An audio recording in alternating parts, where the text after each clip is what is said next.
Hola, muy buenas tardes y muy buenos días a todas y a todos.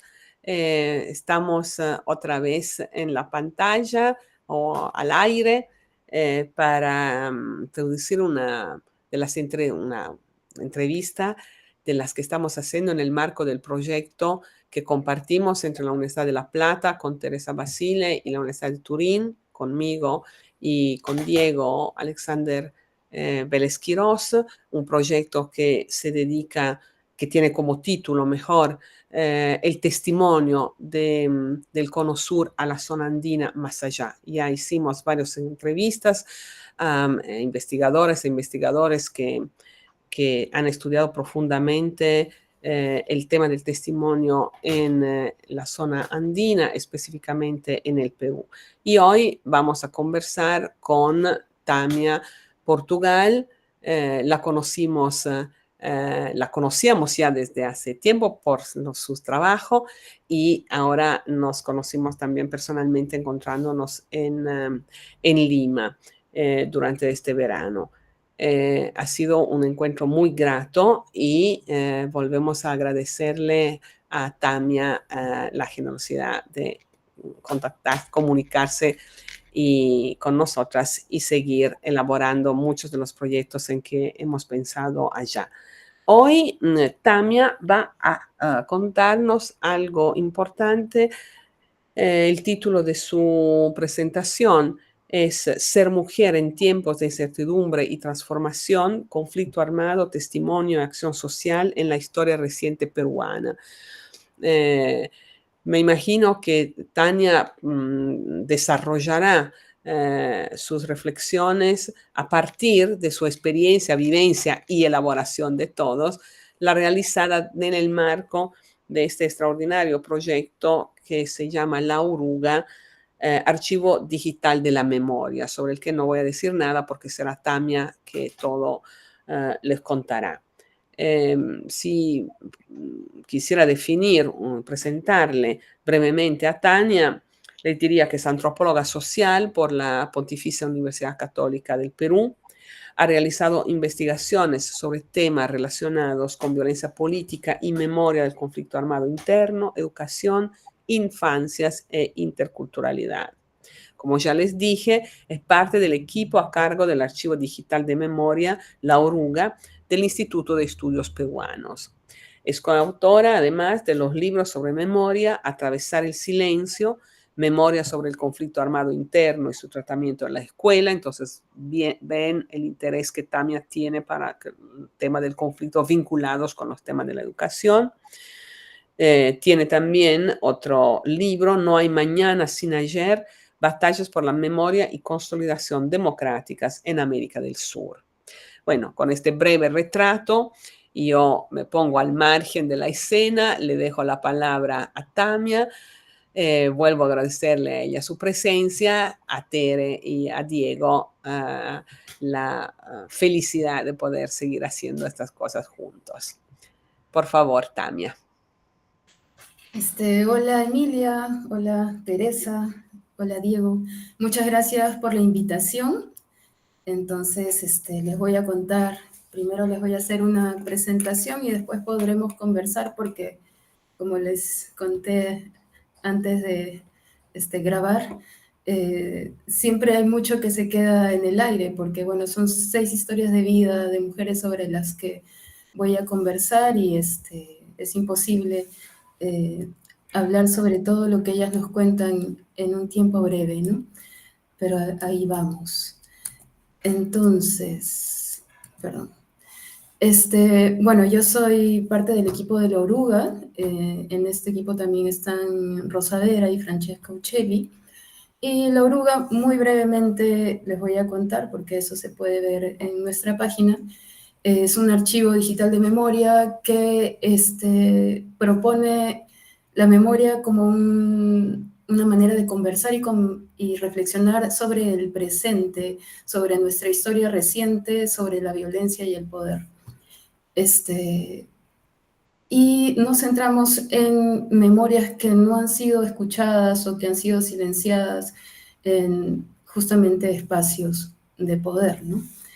Entonces, por ahí va La Oruga, tiene varias secciones, varios formatos de transmisión y se vincula mucho con la pedagogía, el uso de la memoria para la pedagogía en el marco de la democracia y la ciudadanía y los derechos humanos. Entonces, dentro de las tareas que me tocó hacer en La Oruga fue recoger o conversar canalizar, no sé cómo decirlo, porque incluso eso es algo complejo de tratar en este contexto, historias de vida de mujeres, ¿no?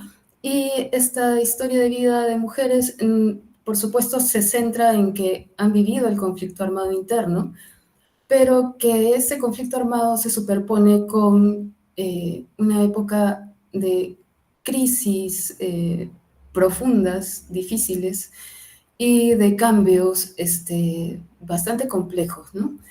Está el conflicto armado en sí mismo, que ya fue algo, voy a usar esta palabra que después voy a repetir, caótico, difícil de vivir, de expresar, de procesar. Está, se superpuso a una crisis económica muy fuerte que también creó mucha situación de incertidumbre entre las familias del país.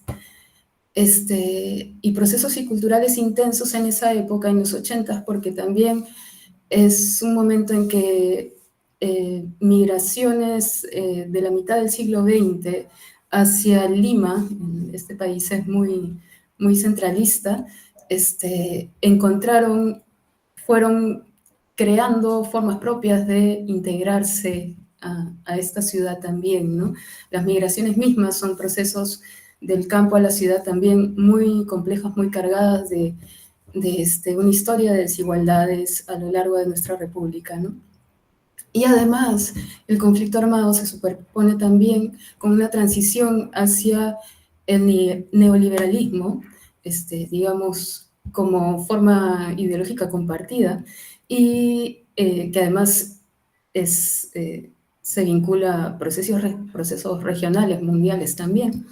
Y en nuestro caso a un neoliberalismo fujimorista que también tiene unas características propias locales, ¿no? La invitación, que es como una parte más metodológica, en este caso tuvo mucha importancia para nosotras. Fue algo que trabajamos toda la parte metodológica, de contacto, de ver con quién conversábamos primero para estas historias de vida. Fue muy importante porque daba el marco al testimonio, ¿no? Lo que pensábamos era que, debo decir un detalle previo, esta es una sección que se llama Historias de Vida, que va a invitar a personas a hablar sobre su vida desde distintos ejes, y decidimos que el primer eje sea el ser mujer, ¿no? El lado del género por el lado del ser mujer. Entonces, la idea es que desde esa subjetividad, digamos, propia, pero a la vez compartida de ser mujer, pudieran narrar esa historia que acabo de contar desde esa perspectiva, ¿no? Después también algo que enmarca el pedido, la invitación a ser parte del archivo, es la comprensión del testimonio como acto político, ¿no? Al momento de invitar a las mujeres a participar, les contábamos, ¿no? Nuestra propuesta es que tu vida sea parte del espacio público y que lo que ella muestra proponga también maneras distintas de entender esa historia reciente que nos ayuden a entender nuestra sociedad y ver posibilidades de bienestar, ¿no? Entonces hay un marco ahí también. También se explicaba esta complejidad de la época de cambios que ellas mismas habían vivido. Y bueno, sí había digamos, requisito de que se comparta un horizonte democrático y de respeto a los derechos humanos como propuesta de convivencia política, ¿no?, en el país. En ese sentido, invitamos a mujeres diversas, con experiencias, orígenes diversos, pero que todo lo anterior es parte de su mirada y de su perspectiva y de su trayectoria, ¿no? Entonces ahí está Martina, que es una mujer de origen campesino andino, migrante, integrante de un comedor popular en un barrio de Lima Norte que se asienta justamente en este proceso de creación de nuevos distritos ante la migración y la expansión, digamos, horizontal de Lima hacia las periferias, ¿no?, del centro tradicional limeño hacia la periferia, ¿no? Entonces ella cuenta cómo se va creando también un poco su casa, su familia en ese contexto. Después está Cusi, que es hija de un dirigente de izquierda, de provincia, que llega a ser alcalde en los 80s y que por el acoso de Sendero, de paramilitares y del Estado que lo acusa de ser terrorista, termina la familia pidiendo asilo, migración, y terminan en Checoslovaquia, ¿no? Bueno, él fue detenido muchas veces y fue víctima de un atentado contra su vida, ¿no?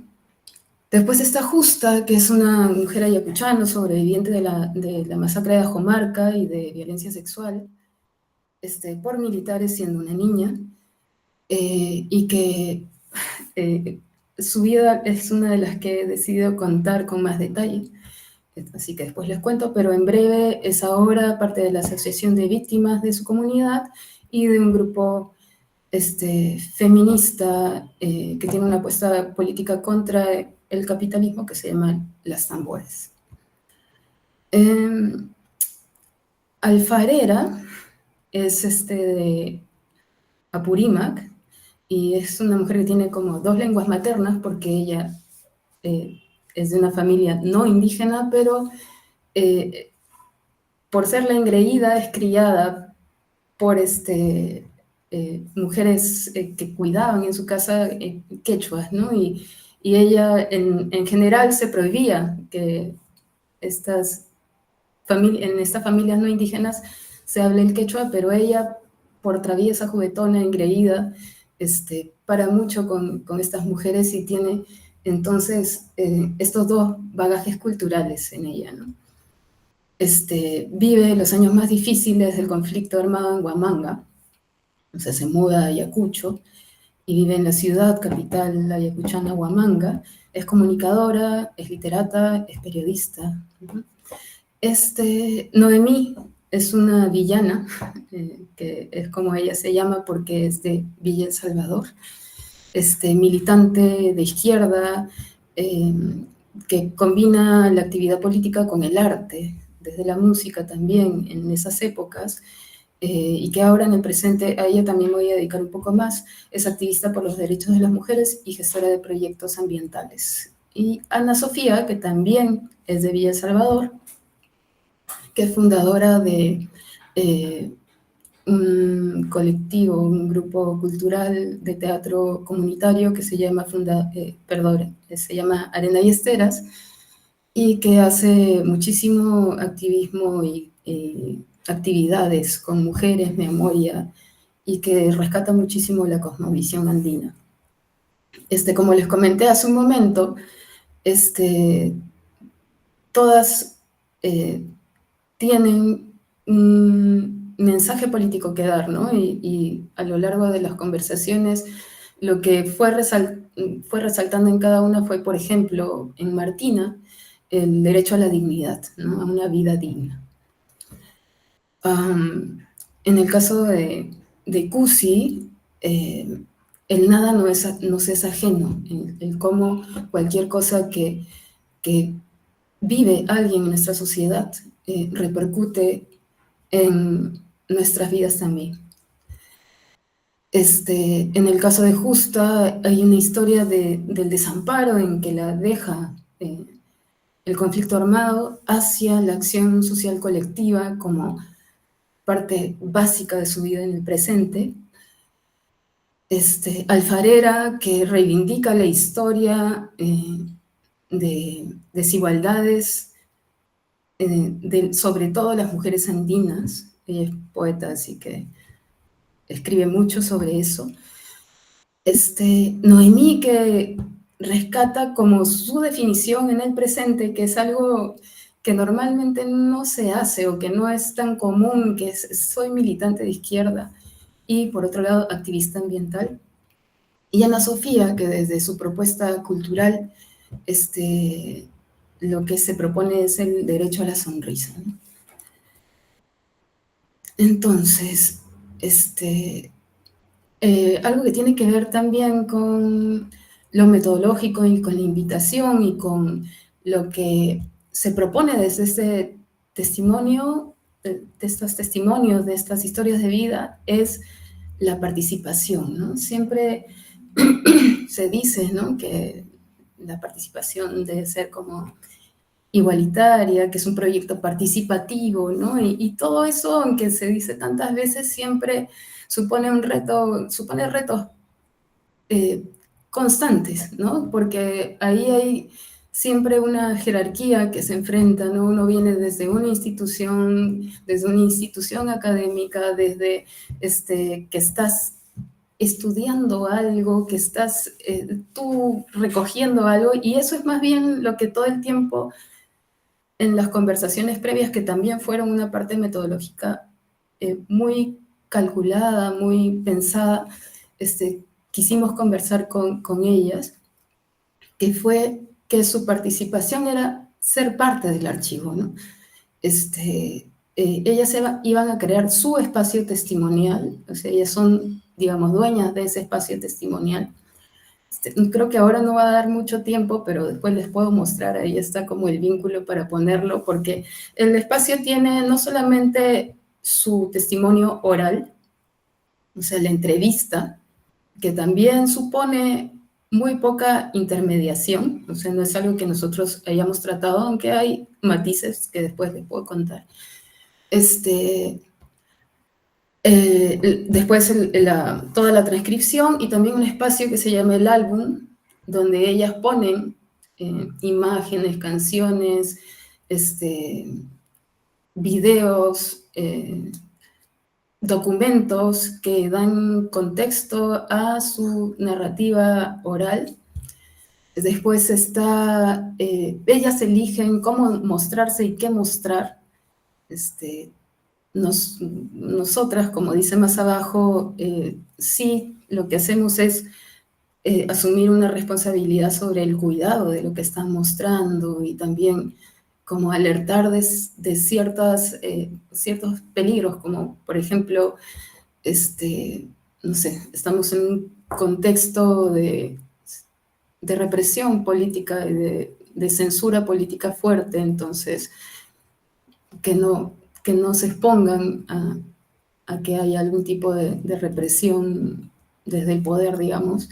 Y por otro lado también siendo testimonios de mujeres donde lo público, donde lo privado y lo público se mezclan mucho, también había que tener cuidado de la familia, ¿no? De no crear tensiones a partir de esta exposición pública de su vida, ¿no? Y fue algo muy conversado después que también tiene que ver con lo metodológico, ¿no? Después, es un espacio abierto, o sea, ellas pueden elegir en cualquier momento cambiar las cosas que hay adentro, incluso si en algún momento no quieren que esté su testimonio, también es algo válido. Editar alguna parte, quitar alguna imagen, quitar algún documento, es su espacio, ¿no? O sea, algo que conversábamos era, bueno, ya, ahora toca, este es tu lugar, porque ya estaba la entrevista hecha, y ahora toca como amueblar tu lugar, ¿no? Entonces nos íbamos juntando y eligiendo, ellas me mostraban qué cosas querían poner, ¿no? Y yo les decía, esto se puede poner así o así, ¿no? Y bueno, ellas son además las que inauguran el espacio de historias de vida, como les conté hace unos momentos, que después va a tener una sección, por ejemplo, de docentes, que estuvo a cargo de Francesco Uccelli, y también estamos viendo poder hacer otro espacio de sistema ligado a la defensa de los derechos humanos, y etcétera, ¿no? Entonces es eso, ¿no? Y el rol de la oruga era este marco, o sea, dar este marco, y el tema de la responsabilidad y el cuidado, ¿no? Entonces voy a pasar a hablar de dos mujeres que así, al hacer selecciones, digamos, ¿no? Que siento que muestran lo complejo que es, y como se ve ahí en las imágenes, cómo se superponen tantas situaciones y contextos que han formado su identidad en el presente. Una de ellas es Justa, que como les conté, es sobreviviente de la masacre de su comunidad, Ajomarca, que es una comunidad de Milcahuamán, en Ayacucho, una comunidad campesina quechua. Esta masacre ocurre en 1984. Meses antes ella fue víctima de violencia sexual. Los dos actos son perpetrados por militares. Y ella cuenta en su historia varias cosas, pero empecemos por acá, ¿no? Cómo el conflicto armado significó caos en su comunidad, ¿no? Y en su vida también.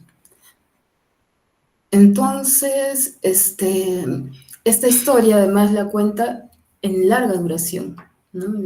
No solamente habla de estos dos eventos que la hacen víctima y que la vinculan con el conflicto armado, sino es una historia de su comunidad también, de ella también, en larga duración, ¿no? Un antes y un después. Acá con Justa debo decir que ella fue una de las personas con las que hicimos una historia de vida más larga, porque con ella ya habíamos conversado antes de crear esta sección para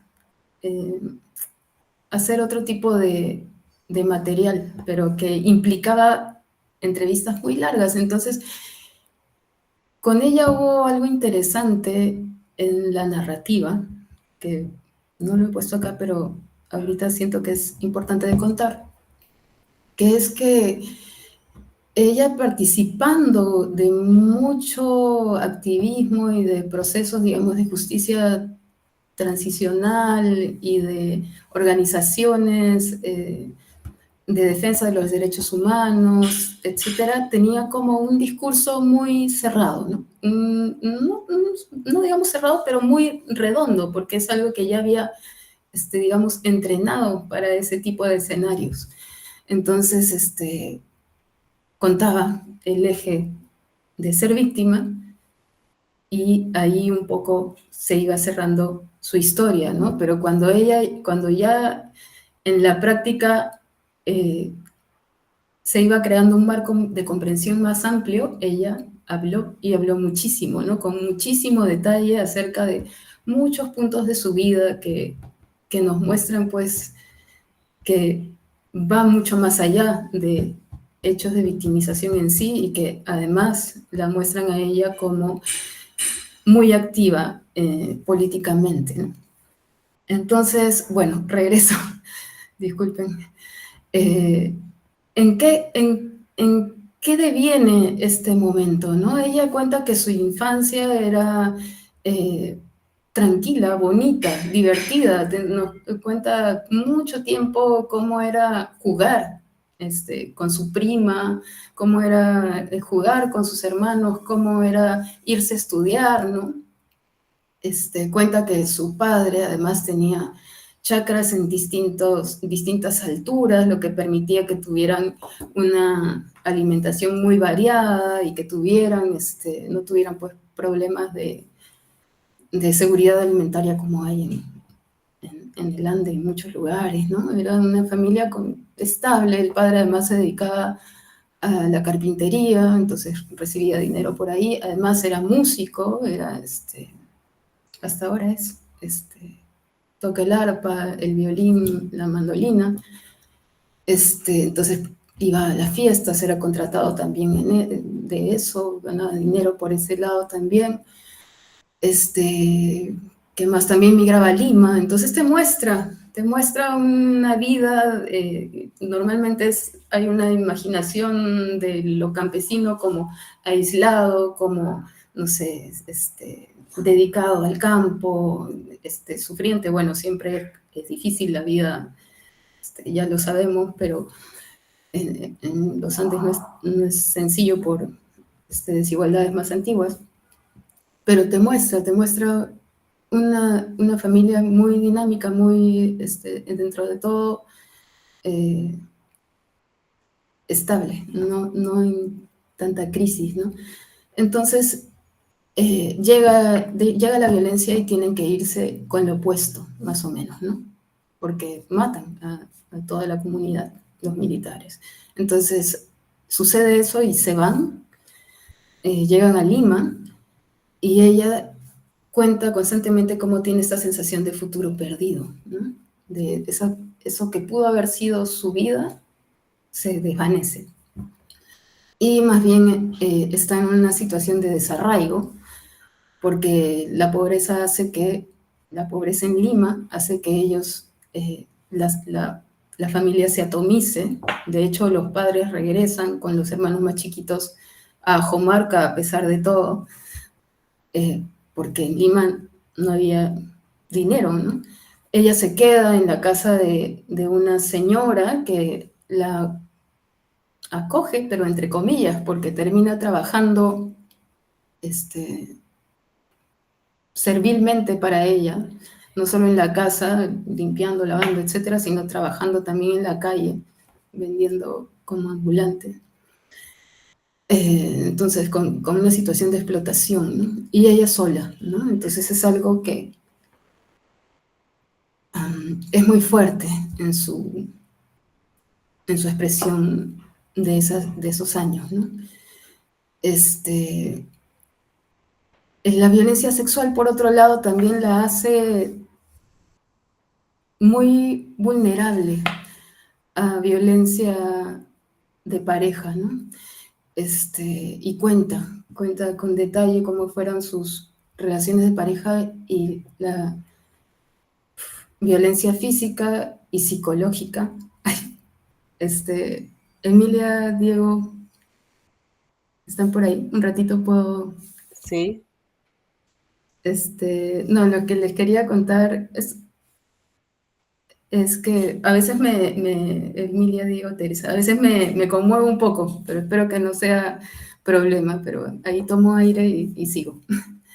No te preocupes, Este, está bien. ok, entonces ya.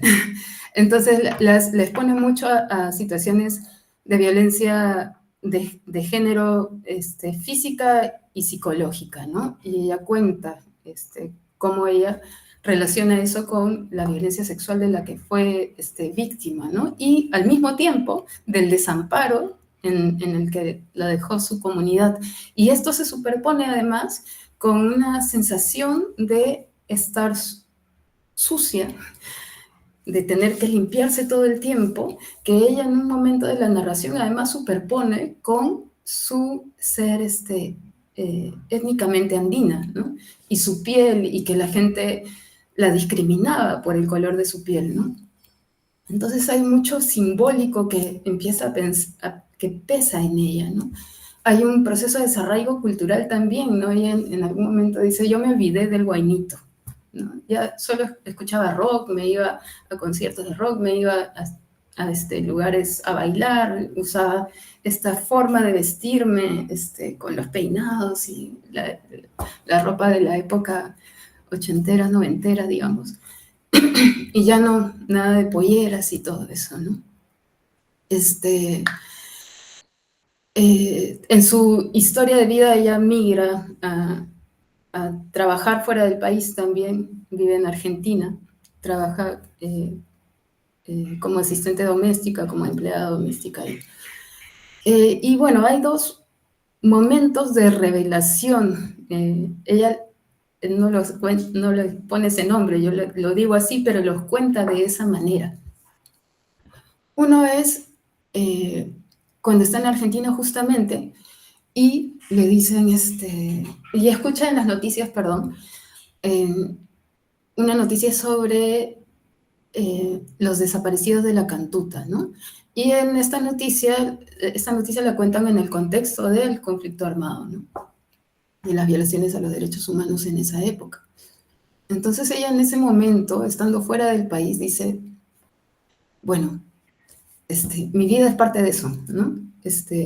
La historia de mi comunidad es parte de eso. O sea, ya no es como algo que no interesa dentro de la historia, sino que estando yo en otro país, puedo ver que esto tiene relevancia, ¿no? Y se queda, digamos, con esa reflexión dentro de ella.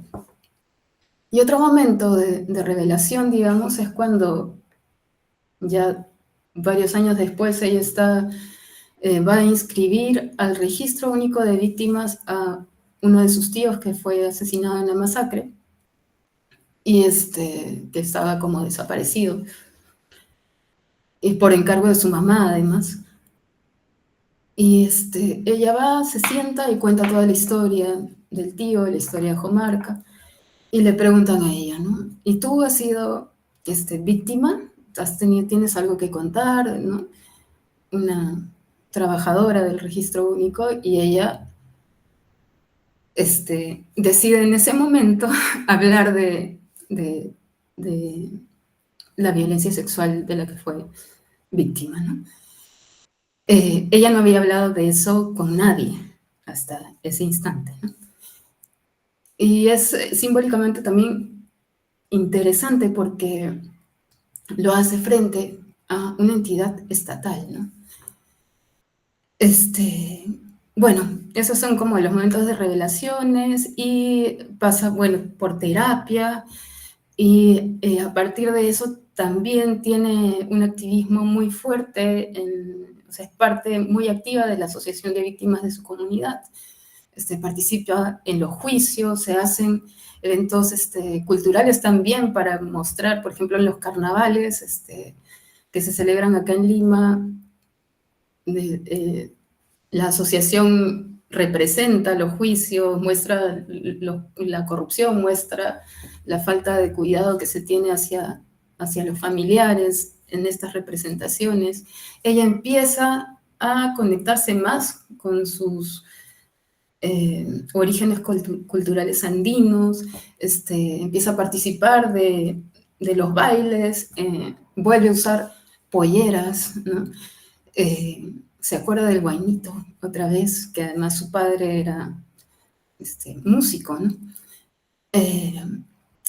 Y también posteriormente en todas estas actividades y protestas por reconocimiento de lo que sucedió en su comunidad, participa de las tamboras, ¿no? Que es lo que les conté hace unos momentos, que es una agrupación de mujeres que a través de tocar los tambores participan en protestas y actividades para reivindicar derechos, sobre todo de las mujeres o relacionadas con género, ¿no? Y ahí hay un tema que para mí últimamente está siendo más importante, sobre todo a partir de la ley de amnistía, y es que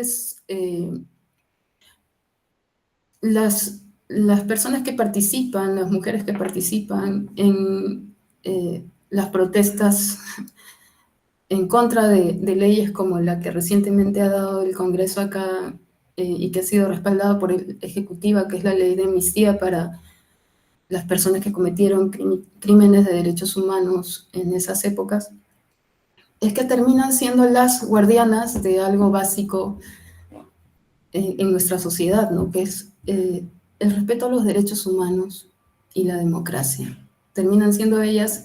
Ahora hay un poco más de movimiento, digamos, pero cuando salió esta ley eran ellas, nuevamente ellas, que no están luchando directamente por lo que les pasó a ellas o a su comunidad en particular, sino que están hablando de democracia y derechos humanos, que son temas que están cada vez más relegados dentro de los discursos hegemónicos que gobiernan este país, ¿no? Por otro lado está el lado familiar, la intergeneracionalidad, la transmisión de la memoria, que creo que también es un tema un poco largo de contar, pero bueno, ella con su propia vida, digamos, está transmitiendo hacia sus hijas y su nieta lo que ha significado esa etapa en su vida para su comunidad y para el país, ¿no? Y perdón si me estoy pasando un poco del tiempo, estamos No, dentro del... vamos bien. Ya, ok. Ya, y Noemí es la otra mujer sobre la que quería hablar ahora con ustedes. Ella, como les decía, es una villana, así se define, porque es una mujer de Villa El Salvador. Y ella lo que nos cuenta a través de su historia de vida es estas migraciones andinas que empiezan con mucha fuerza a mediados del siglo pasado, que significaron una democratización informal, digamos, una democratización popular, que sobre esto se ha escrito mucho, ¿no? Hay Carlos Iván de Gregori, Kotler, varios, digamos, incluso del instituto donde trabajo, ¿no? Que van conformando, van ampliando la ciudad y que van creando nuevos distritos. Uno de ellos es Villa El Salvador, y Villa El Salvador tiene ciertas particularidades, ¿no? Es una zona donde había una presencia muy fuerte de la iglesia progresista, y Noemí cuenta cómo ella participaba de esas actividades mm, de iglesia. Y al mismo tiempo una militancia de izquierda muy fuerte también. El proyecto que el primer alcalde, que fue Michel Ascueta, cuenta en una frase que para mí es bastante clara, es que no es que nace Villa El Salvador de la pobreza, perdón, que sí, hay pobreza, pero no es eso lo que hace a Villa El Salvador un distrito como lo era, que era un distrito organizado, que lograba desarrollarse y crear bienestar en la comunidad. No es la pobreza, sino una conciencia de la población sobre la importancia de estar organizados, de tener vínculos, de poder apoyarse y de poder dialogar, debatir, coordinar y llegar a decisiones, ¿no? Es una iglesia, además, regresando a la parte de la iglesia, están muy una sobre otra. O sea, de hecho, cuando Noemí era parte muy activa de la iglesia, uno de los curas le dice: mira, a ti esto te está quedando pequeño, tienes que pasar hacia ser parte de alguna organización política, ¿no? Y en ese contexto, una militancia de izquierda, en el caso de Noemí, una izquierda democrática. Y en esa iglesia progresista además había toda esta idea de hacer actividades también con la música, con el arte de por medio, ¿no? Actividades comunitarias. Entonces lo que hay es esta militancia de izquierda muy fuerte, en la que conviven una militancia que se orienta más hacia la subversión, o sea, hay personas que de hecho decantan hacia el MRTA y Sendero Luminoso. Y por otro lado está esta tendencia democrática que está apostando más por la institucionalidad, por la legalidad, por insertarse dentro de un Estado que también se quiere intervenir para que sea más progresista, más de izquierda, ¿no? Entonces hay este vínculo, esta visión fuerte de la importancia de los vínculos, de lo social, de lo comunitario, ¿no? Por otro lado, esta militancia subversiva también deviene en Sendero Luminoso, que en los 80s, cuando ya hay todo este proceso del campo a la ciudad, llega hacia estos distritos, de hecho Martina también habla de eso, llega a estos distritos que tienen organizaciones de base, que tienen que están formándose, para crear miedo, inacción, desconfianza y desarticulación social, ¿no? Porque lo que ellos proponen no es, pues, insertarse dentro del Estado, sino crear un nuevo Estado bajo sus premisas de lo que debe ser el país, ¿no? Entonces, en ese contexto, uno de los hitos más importantes y más fuertes fue el asesinato de María Elena Moyano, entre muchos otros actos de violencia, que además era amiga de Noemí, ¿no? Entonces ella resalta muy fuerte esto, ¿no? Ella, además, Noemí cuenta cómo accionaba Sendero, ¿no? Ella cuenta, por ejemplo, que traían, no eran las personas que hacían los atentados, no eran las personas del barrio, sino que eran de otros barrios, porque así podían como accionar sin ser identificados. Entonces hay mucha sensación así de esta persona es o no es, yo puedo hablar o no puedo hablar, una sensación constante de vigilancia. Bueno, entonces lo que hay es el asesinato de María Elena Moyano, que es una dirigente muy importante de la izquierda, muy importante de las organizaciones de base de Villa Salvador. De hecho es uno de los casos emblemáticos de la Comisión de la Verdad, y creo que no vale la pena profundizar en eso ahorita, y que cualquiera puede encontrar muchísima información sobre ella, su vida y el asesinato y el significado de ese asesinato, ¿no?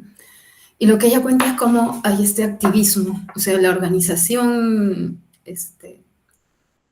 local se activa para enfrentar a Sendero, ¿no? Entonces ella cuenta, bueno, nosotras veíamos una pinta en la pared de Sendero e íbamos y la pintábamos, ¿no? Y en este contexto que les he contado de miedo, de que alguien podía decirlo, como que estos ojos y oídos que están en todas partes, que es una frase que usaba también el partido, podía verlos y fácilmente hacerlos blanco también, ¿no?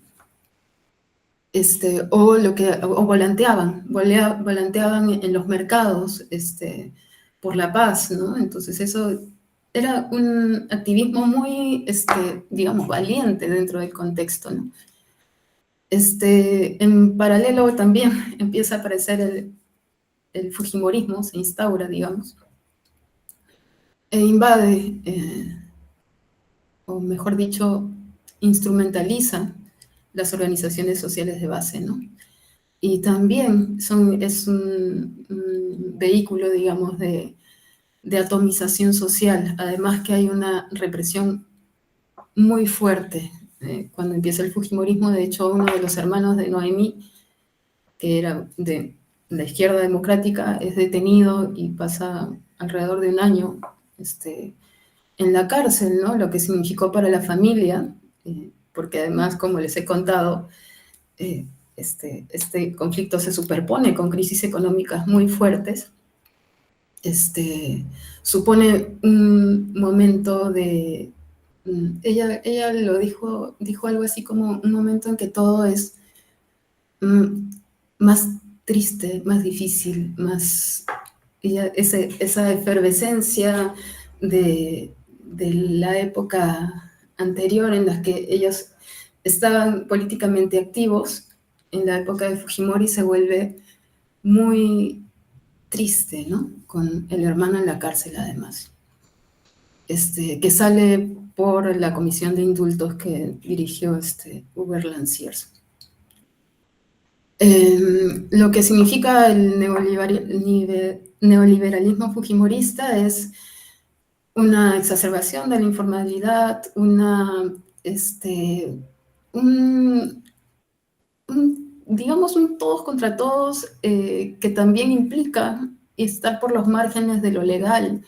Es la época, por ejemplo, para mí un símbolo, bueno, para muchos un símbolo muy importante son las combis, que son estos buses informales que rompen todas las reglas de tránsito. Es un poco una metáfora de que quieren el pasajero para ganar un sol porque hay que sobrevivir y ganar dinero, y al mismo tiempo llegan, no sé, McDonald's, después de haber pasado en la época de Alan García, por no conseguir alimentos, aparecen pues McDonald's, Kentucky, Pizza Hut, todos estos espacios de consumo, ¿no?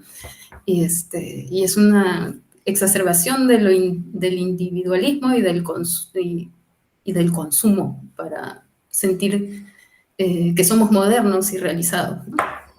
Y la sociedad también se atomiza por ese lado, ¿no? Y acá es como también hablar de María Elena Moyano, que ya les conté quién es, y Marta Moyano. Marta Moyano también es de Villa El Salvador, es hermana de María Elena y es una de las representantes más militantes, activas del Fujimorismo, ¿no? Y que manipula también a las personas de las organizaciones, las mujeres de las organizaciones de base para este apoyo al fujimorismo. De hecho, les dan, hay mucho clientelismo, mucha violencia también y conflicto a partir del fujimorismo entre las organizaciones de base de mujeres, ¿no? Entonces, estas son las dos mujeres las dos historias que les cuento. Las otras 4 pueden estar para después o podemos hablar en la conversación. Y quiero ir a unas reflexiones finales, ¿no? Y acá tiene que ver, quiero expresar esta idea del caos, del que hablaba Justa, hacia la visión compleja de la sociedad, ¿no?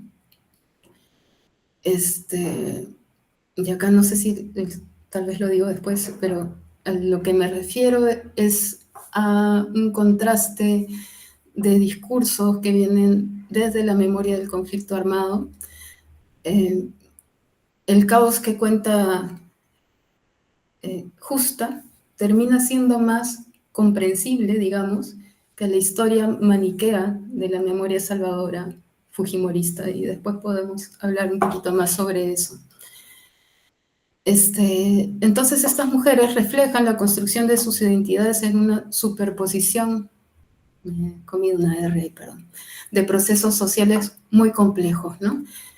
Ser mujer supone vivencias personales muy difíciles, también en el ámbito doméstico. Tal vez no lo mencioné con Noemí, pero ella también cuenta las dificultades intrafamiliares que vienen desde la visión patriarcal del padre proveedor y cómo eso creaba mucha tensión dentro de la convivencia familiar. También supone negociaciones, el significado de lo que es el rol de las mujeres en la sociedad. Tal vez tampoco lo mencioné, aunque estaba escrito. Dentro incluso de los partidos de izquierda democrática había un fuerte componente machista, ¿no? Entonces ella cuenta cómo, bueno, además la izquierda eran muchos partidos, ¿no? Entonces ella cuenta cómo dentro de los partidos democráticos más conservadores, las mujeres estaban muy atentas a que el varón líder partidario dé la línea de acción, ¿no? Entonces ella, que estaba en uno que sí, en el que sí había más conciencia feminista, decía no, no, compañeras, así no es, nosotros tenemos que conversar, porque él es el que dice lo que tenemos que hacer, o cómo pensar, o cómo actuar, ¿no? Entonces hay mucho conflicto por ahí, y mucho diálogo, y resignificación continua del papel de la mujer dentro de tradiciones conservadoras, ¿no? Después, sus historias sitúan el conflicto armado en un contexto histórico y social mucho más amplio, ¿no? Ellas finalmente siempre están hablando desde su propia vida de desigualdades persistentes que se agudizan durante ese periodo y que nos acompañan en el presente, y que hay como una tendencia a poner por debajo de la alfombra desde discursos neoliberales y de auge económico nacional, etc. Otra cosa que me gustaría resaltar es que juntas conforman un relato coral contrahegemónico. Ellas proponen lo social como la base de la vida en sociedad, ¿no?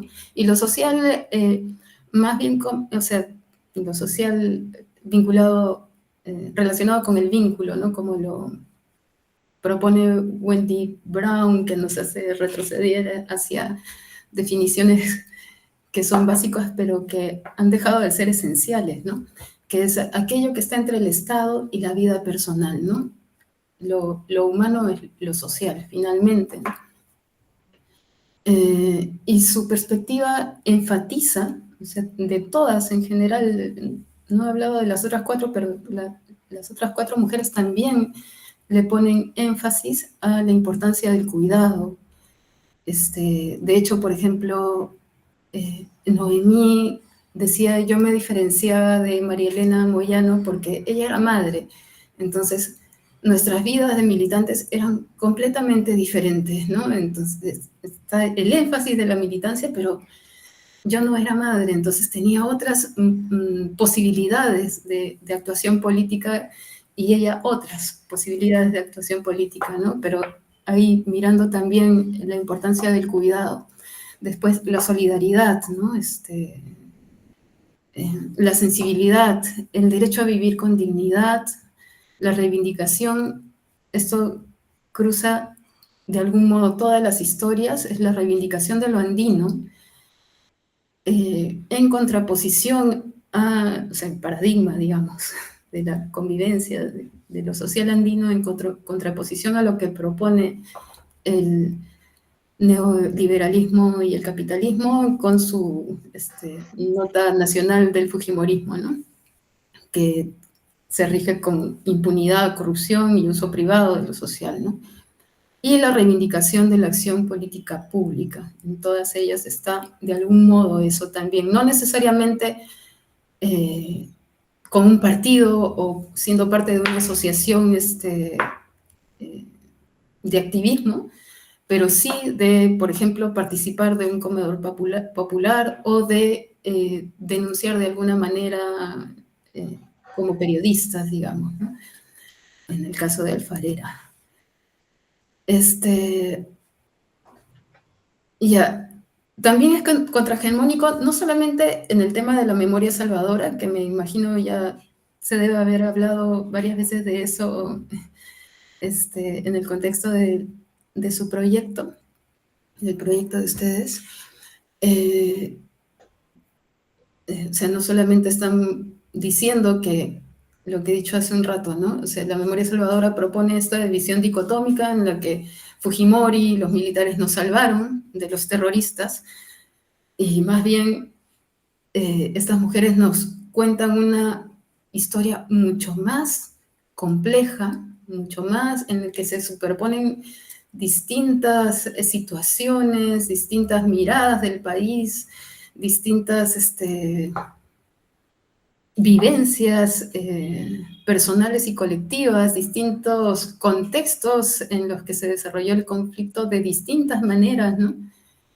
Ellas aportan esta complejidad a algo que parece caótico dentro de un conflicto armado, además que supone una guerra y supone violencia, sino también que son contrahegemónicos a algo culturalmente más asentado, que se comparte en niveles más amplios como sentidos comunes, y que también hizo parte del proyecto senderista, y es ahí donde los extremos, digamos, se tocan, ¿no?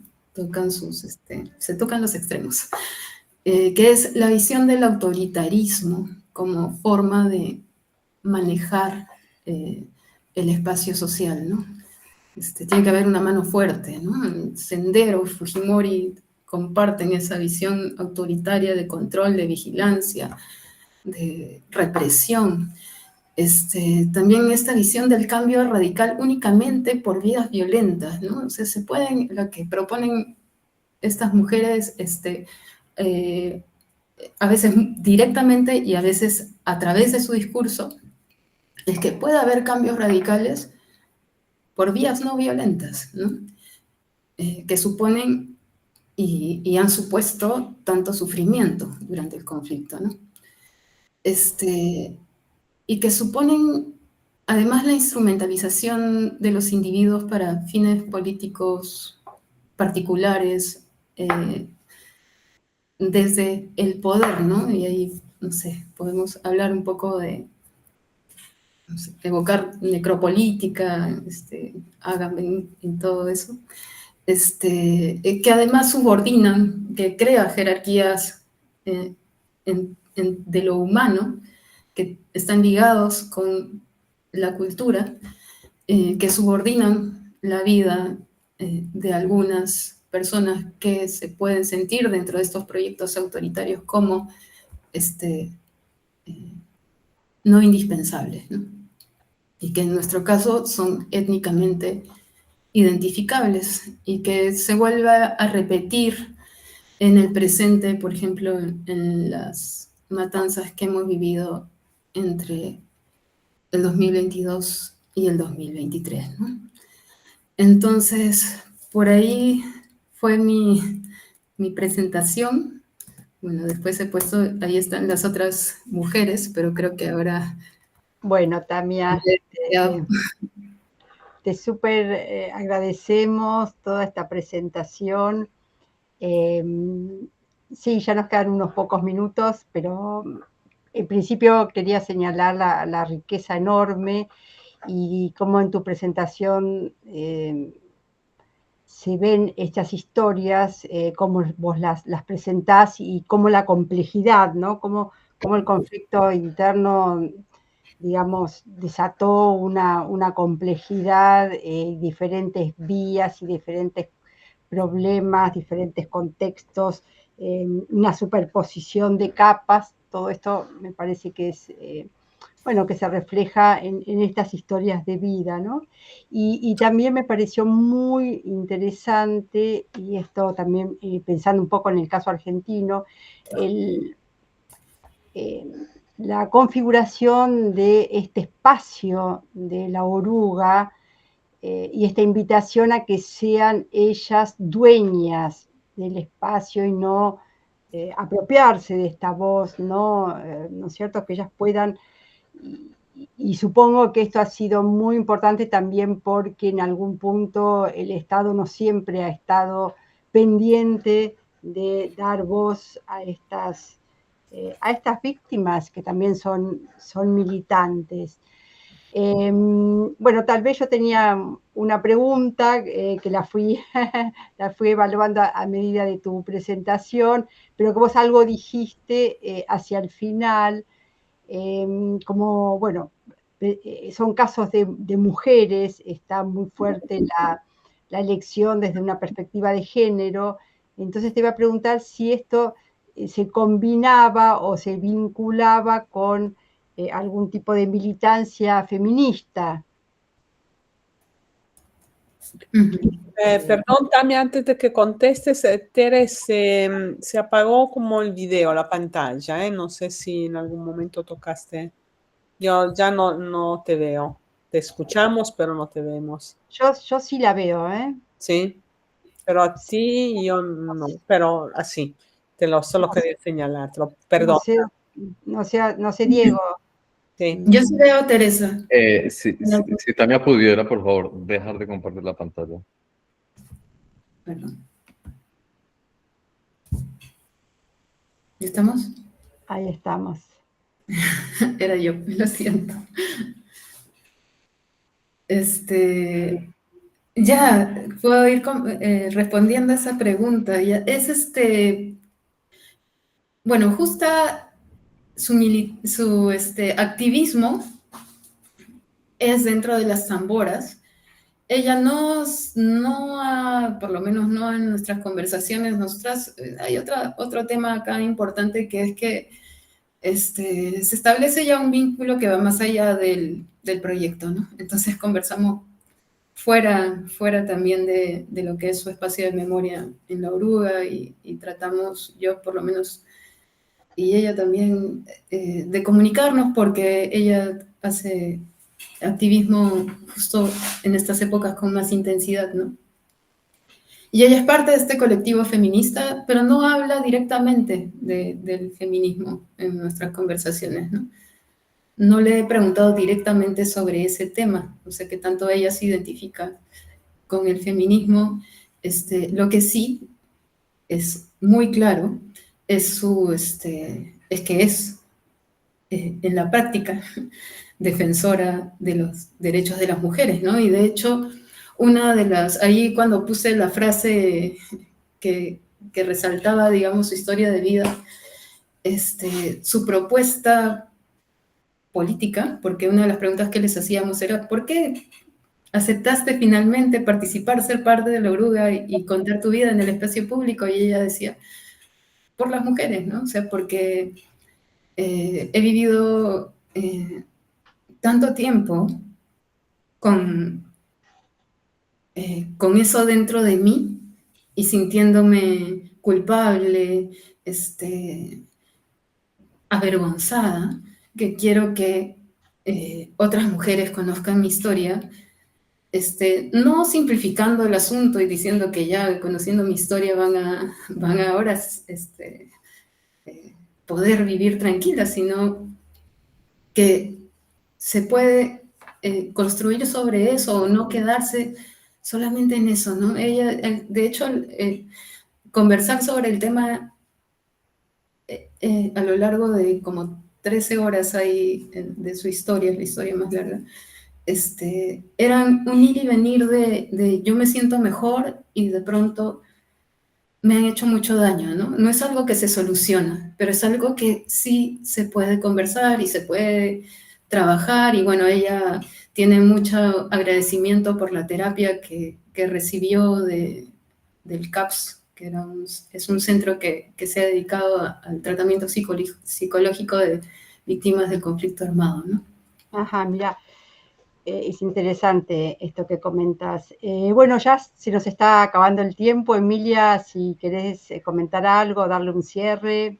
No, gracias. Sí quería, muchísimas gracias, Tania, porque como ya dijo Tere, realmente es la complejidad emerge de manera contundente en este trabajo. Te quería hacer solamente una pregunta al final, volviendo a este tema de la oruga como el lugar de su espacio testimonial. Entonces, brevemente, y a este punto yendo a las 6 mujeres de las que hablamos al principio, no, ya no solo hacia Noemi y Justa. Este espacio testimonial que permitió la oruga me pareció un espacio terapéutico y eventualmente con algunas de ellas creo, si mal no me acuerdo, que también fueron testigos en los juicios. Si puedes hacer si se te ocurrió en algún momento reflexionar sobre su percepción de dar testimonio en el juicio y de darlo con ustedes en la oruga, ¿no? Si esta cosa repercutió de alguna forma. en sus conversaciones. Ya. No directamente. Además, la participación de los familiares en los juicios no es, ella no dio un testimonio en el juicio, pero es la asociación que participa y que siguió todos los juicios, ¿no? Y el espacio de la oruga como espacio testimonial, en el espacio de la oruga ella cuenta su vida, ¿no? Su vida como reflejo de muchas cosas que pasan en el país, en la sociedad y en el conflicto armado, ¿no? Los juicios son una parte de esa larga trayectoria, ¿no? Que además corresponde a cuando ella ya se siente parte de una historia y parte de una sociedad, ¿no? Su desamparo, su desarraigo, su en algún momento sensación de orfandad y soledad y de estar ella luchando sola en una ciudad muy hostil hacia, ni siquiera ella en particular, sino a lo que ella representa como mujer ayacuchana, en ese momento una niña, en ese momento además con la idea de la violencia sexual como algo que la había ensuciado, hablando un castellano mal hablado, ¿no? De ese desamparo, digamos, hacia insertarse en colectivos en los que todo eso tiene otro significado, que ya ella ser quechua andina no la hace ser menos, la hace ser representante de todo un espacio cultural y de identidad que tiene valor para nuestro país, ¿no? En cuanto a Jomarco, lo mismo, ¿no? Es ella siendo parte de la historia de una comunidad que es relevante y que además te remite a la defensa de lo básico para la vida de un país en sociedad, ¿no? Que es la democracia y los derechos humanos, ¿no? Y el lado de la violencia sexual y ser una mujer también se inserta dentro de eso. Y hay otras cosas, por ejemplo, ella tiene, perdón si me voy un poco para otro lado, ¿no? Pero ella, en el momento de hablar de la violencia sexual, yo misma me cuesta hablar del tema, ¿no? Me cuesta exponer el tema, siento que es un espacio también muy privado, ¿no? Es como yo misma dudo y ella constantemente lo que me decía, no, o sea, de eso quiero hablar. Quiero que así me presentes, quiero que eso esté en lo que define mi historia de vida también, ¿no? Entonces, es eso, ¿no? Es de estar ella sola a poder representar y sentirse parte de colectivos sociales más amplios y además en organizaciones políticamente activas de protesta y de lucha por justicia y derechos humanos, ¿no? Y en ese contexto es que se inserta la participación en los juicios y por ahí tiene ese significado, que además también reivindica toda la identidad andina también, como les he contado, ¿no? En estas, Karen Bernedo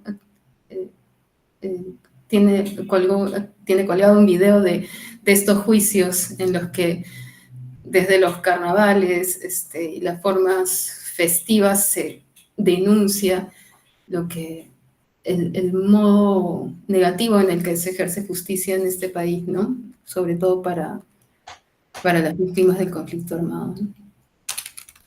Muy bien, gracias, Tania. Quizás podemos decir, pero lo dejamos para otras profundizaciones. No sé si se puede decir que en este caso el espacio que ofrece un trabajo como el de la oruga garantiza que el testimonio sea acto político a partir del hecho de que es un gesto de soberanía autorrepresentativa, ¿no? De parte de estas mujeres.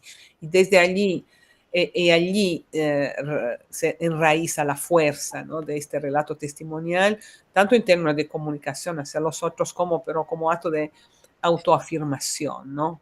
De autoafirmación y entonces reconstrucción, resignificación o significación de su historia, ¿no? Pero me parece que por los relatos que tú nos contaste se pueda ver, ¿no?, este acto de autoafirmación frente a una destrucción, ¿no?, que llega desde el afuera.